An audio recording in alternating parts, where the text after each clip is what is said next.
Hello, hello. Welcome back. I wanted to go live because I had the thought, I had the current, I had whatever I had, and I needed to just get out there. Um,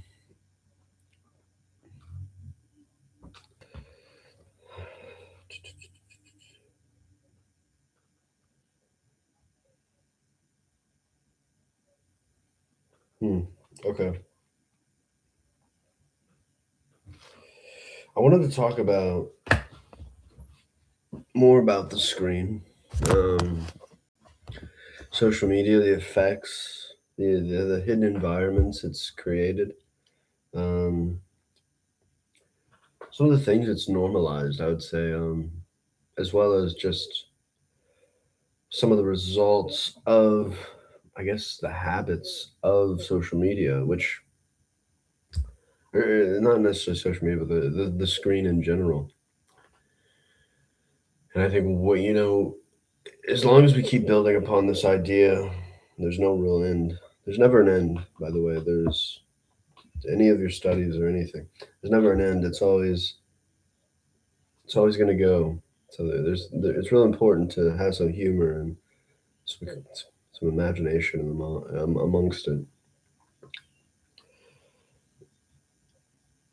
There was some girl who was posting online that I follow or whatever. Um, and she started posting about psychosis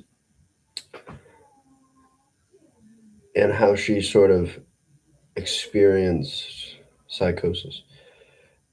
Then goes to share that she's on some SSRIs, antidepressants of some sort. Obviously, I don't have the context of the entire situation. Obviously, that's a given. But I want to talk about pharmaceutical and intervention amongst the screen as well. Therapy amongst the screen. Why I think it's sort of phony, fake. I think it creates a very false sense of self. I think I've taken one pill of like antidepressants when I was like going through some troubles in my childhood, and I didn't really have any information or any coping mechanisms. I just had sort of like the doctors and my parents and be like, all right, here's a pill, which is just not the fucking way. There's no such thing as any drug intervention that can sort of fix or, I guess, mediate your experience, at least, especially pharmaceutical. I would argue if you're experiencing some sort of mental problem with drugs, though, it truly stems from your the lack of information you might have within yourself, sober or just in general. People make bad decisions all the fucking time just because they have this hope in them, and it's not necessarily hope is a bad thing or faith is, but there's a difference in looking at. It's fucking hot. I'm gonna have to take my shirt. It's fucking hot. I'm sweating and I hate sweating. Anyway, it's gonna have to. There's a difference in having faith towards an, like a higher reason, and then having faith in things and hope in things that are just logistically or mathematically or scientifically not true. And brain sort of enhances the ability to kind of cope as well as keep the individual who's on some sort of pharmaceutical intervention at bay with themselves, because the screen is a mirror of yourself in a way, and we're easily influenced by things we hate more than things we love.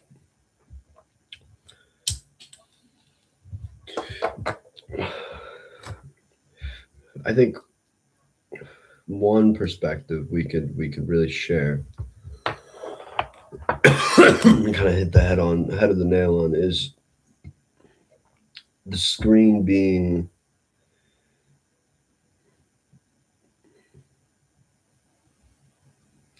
just as the planets move around the sun, right? I believe that's true.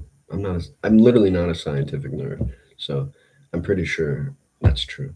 Um, that we sort of evolve and move around the screen in different adaptations, and it's sort of weird because there's like belief systems that I think have shaped society that have been built upon faith and hope, and we have a sort of a mathematical, scientific, logistical tool now, such as the screen, to redistribute that sort of life in mathematics or in science or in logistics or statistics. Okay, you obviously went outside. Come on, go. Cats are so odd. They're so odd. And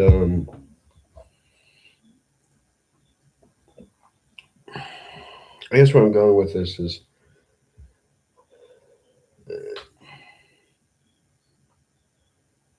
the sort of operating system one must have to enter the playing field of collaboration. There's so many things that people believe and ingest that are completely, for me at least, as an artist and as someone who is embedded in the moment and direct experience, there there's an overabundance and overstimulation of people who are just so caught up in the ego that it's hard to even move around. And a lot of these people who dictate the scenes are people who are just like agents of order, agents of conformity towards the system that is suppressing all of us. And it's like sort of the beliefs and ideologies they have, they wear like badges.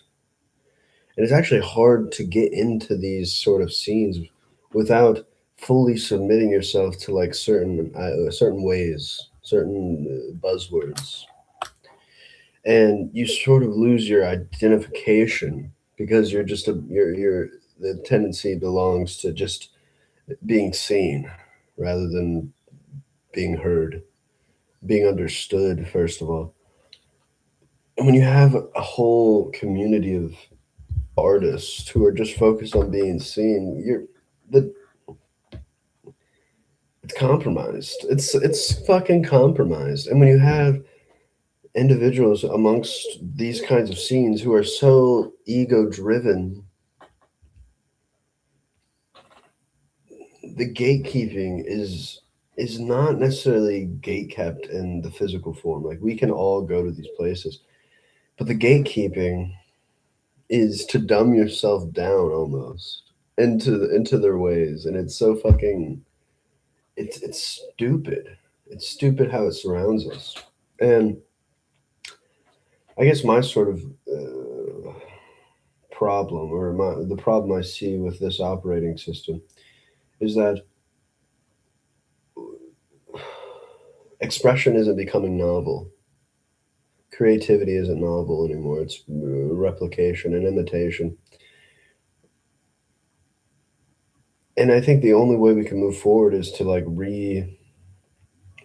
reestablish within ourselves as artists or creatives or other words, shamans, wizards, people of interest of this topic and the shit, The only thing we can do is reestablish that sort of foundation within ourselves to create something externally. Internally, first, we must create and sort of conjure this belief or this will or fire within us to truly externally express this notion.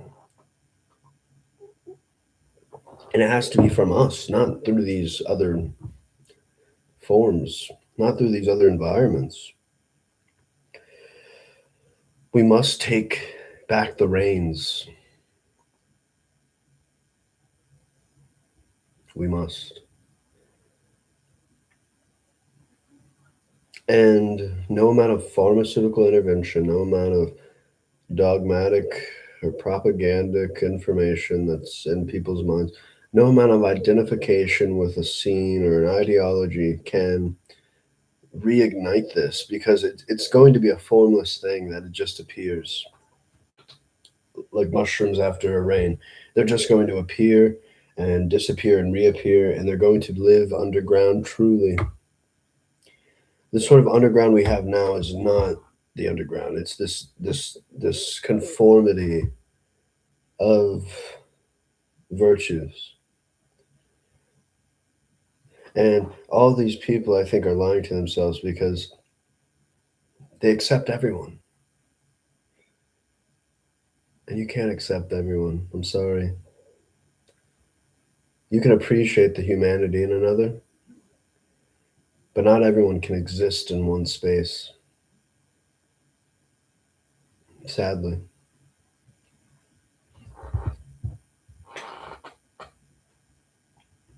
There will always be some sort of conflict with collaboration.